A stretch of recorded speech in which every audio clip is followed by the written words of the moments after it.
ہلکا ہلکا سا پروموٹ ہو رہا تھا، that was I T industry.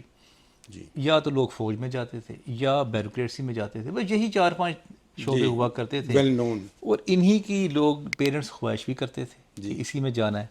اچھا، میں نے یہ سوچا کہ زندگی میں 2 طرح کے لوگ ہوتے ہیں. ایک وہ ہوتے ہیں جو پرفارمرز ہوتے ہیں، اور ایک وہ ہوتے ہیں جو آڈینس ہوتے ہیں. جی جو دنیا میں نا آڈینس 99% ہے میرے خیال سے، 1% دنیا میں پرفارمر ہے. جی جی اچھا، پرفارمر جو ہوتے ہیں ان کے لیے کلیپنگ ہوتی ہے. میں نے یہ سوچا کہ میں ساری زندگی کلیپنگ کروں گا یا لوگ میرے لیے کلیپ کریں گے. تو آپ تماشا بین بننے کے بجائے آپ تماشا پرفارم کرنا چاہتے ہیں. یس، بالکل بہترین آپ نے ورڈ چوز کیے ہیں، کیونکہ میں نے یہ دیکھا کہ اس میں میری زندگی خواہشات پوری ہوتی ہیں، اس کی بھی، سنگرز کی بھی شارٹ ٹرم ہوتی ہے. جی تو میں نے دیکھا کہ جو علمی لوگ ہوتے ہیں ان کی زندگی کافی لانگ ٹرم چلتی ہے، کیونکہ میں نے اپنی فیملی میں بھی مختلف جگہوں پہ لوگ دیکھے تھے جو آخر وقت میں آتے ہیں ان کی زندگی بڑی میزریبل ہو جاتی ہے. کوئی ان کے پاس بیٹھنا پسند نہیں کرتا، ان کو لائکنگ ان کی ختم ہو چکی ہوتی ہے معاشرے سے، ان کی بزرگی کی وجہ سے ان کو، سمپل ورڈ ہے وہ، they become irrelevant in the society. جی تو میں نے سوچا کہ ریلیونٹ جو ہے نا آخری وقت تک کیسے رہا جا سکتا ہے. آ جائیں گے، اگر نہ بھی آئے تو ہم ان کے ساتھ نفرت نہیں کریں گے. رائٹ. یہ بتائیں کہ یہ صوفیزم اسلام میں ہے یا اسلام صوفیزم میں ہے؟ میرے خیال سے یہ جو کانسیپٹ ہے نا، یہ ہے اسپرچولیزم کا کانسیپٹ. اسپریچولزم یہ پہلے سے ہے، بہت پہلے سے، اسلام سے بھی پہلے بہت پہلے سے. جی یہ ہندوؤں سے، یوگا کہتے ہیں اس کو ہندو. جی اس کے بعد جب یہ یہودیوں کے پاس آیا تو یہ قبالہ ان کی ٹیکنیک ہے جو لگاتے ہیں وہ. کرسچینٹی میں وہ سرونگ کو سمجھتے ہیں اسپرچویلٹی. تو یہ بہت پہلے کا کانسیپٹ ہے، اور بدھزم نے اس کو خاص پروموٹ کیا ہے ویسے، کیونکہ جو بدھزم ہے وہ اسپرچولیزم اور اویکننگ ود ان کو بہت زیادہ فوکس کرواتے ہیں اپنے پیروکاروں کو، اور لوگوں کو کہتے ہیں کہ دنیا ایکسٹرنل ٹو انٹرنل نہیں ہے، انٹرنل ٹو ایکسٹرنل ہے. And live in today, forget about past, forget about future,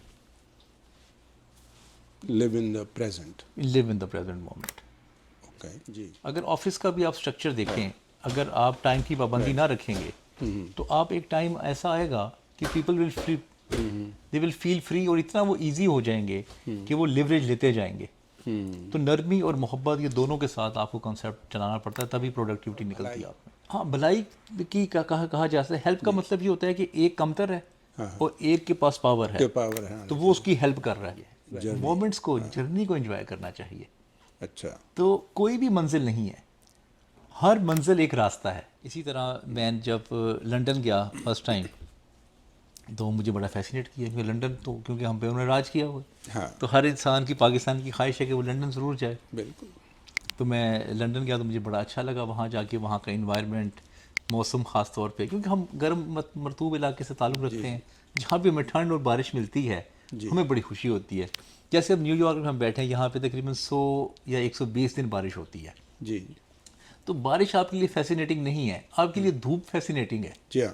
ہم دھوپ سے ڈرتے ہوئے بارش کی طرف جاتے ہیں. بھائی آپ نے پاکستان میں بیٹھ کے وہ کام کیا جو کہ باہر جانے والوں کو بھی وہ فیسلٹی نہیں ہوتی، بلکہ دباؤ ایک رہتا ہے کہ تم نے کرنا آ کے ہی ہے یہاں پاکستان میں. فریڈم جو ہے نا جی انسان کے لیے بہت پلیئریبل ایک آئیڈینٹی ہے. 300-400 گھنٹے سنا، اس کے بعد پھر میں مختلف لہجوں پہ میں نے ورکنگ کی، کتابیں پڑھیں، مختلف مذاہب کو اسٹڈی کیا، اسپرچولیزم کو اسٹڈی کیا، سائیکالوجی کو کیا، مختلف کلچرز کو. تو بس اس طرح ڈیولپمنٹ ہوتی رہی، اور ابھی بھی راستہ جاری ہے. ہاں، مطلب ظاہر ہے ابھی وہ تو زندگی بھر آدمی سیکھتا ہی رہتا ہے کچھ نہ کچھ، لیکن یہ ہے کہ آپ جستجو ہونی چاہیے ساری چیز جی، کی. یہ ہے کہ تحریک ہونی چاہیے ایک آپ کی لائف میں، ایک مشن ہونا چاہیے. لیکن ایک اور آپ کو مزے کی بات بتاتا ہوں جو میری آبزرویشن ہے. جو آڈینس ہوتی ہے نا، جی ضروری نہیں کہ وہ لائف انجوائے نہیں کر رہے، وہ بھی کلیپنگ کر کے اپنے حساب سے انجوائے کر رہے ہوتے ہیں. سمجھ لیں جو ایک بکٹ لسٹ جو تھی نا میری، جو پہلی والی جو تھی، وہ کیونکہ میں نے دنیا کہا تھا اللہ سے، خواہش کا اظہار کیا تھا کہ میں نے دیکھنی ہے، کتاب لکھنی ہے، ٹی وی پہ آنا ہے، یہ سارے کام میں نے سوچے ہوئے تھے. کیوں نہیں؟ اب یہ اور نہ وہ ملتا ہے، وہ بس تھوڑی دن کے لیے آپ کی ایک تسکین نفس ہوتی ہے جو آپ کو ملتی ہے. وہ بابا جی کا جو ہے وہ کاروبار چل جاتا ہے، آپ کو کچھ نہیں ملتا. اتنی بھی عقل نہیں ہے کہ وہ بابے کی اپنی ہی حالت دیکھ لیں جو لوگوں کو چیزیں بانٹ رہا ہے، خود وہ سڑک پہ ہے. رات کا ٹائم تھا، سردی شدید تھی، جانوروں کی آوازیں آ رہی تھی. اب میں نے کہا یار یہ زندگی میں ایکسپیرینس تو نہیں ہونے والا مجھے جو ہو گیا، تو let's learn from this experience. پھر میں نے سوچا کہ اب اسے باہر کیسے نکلنا ہے. پھر میں باہر نکلا، لوگوں سے پوچھا میں نے اب گھر کیسے جانا ہے واپس، رات بہت ہو چکی تھی، زبان ان کو آتی نہیں تھی. تو بڑی مشکل سے میں اپنے گھر پہنچا، رات کے 5-6 بج چکے تھے.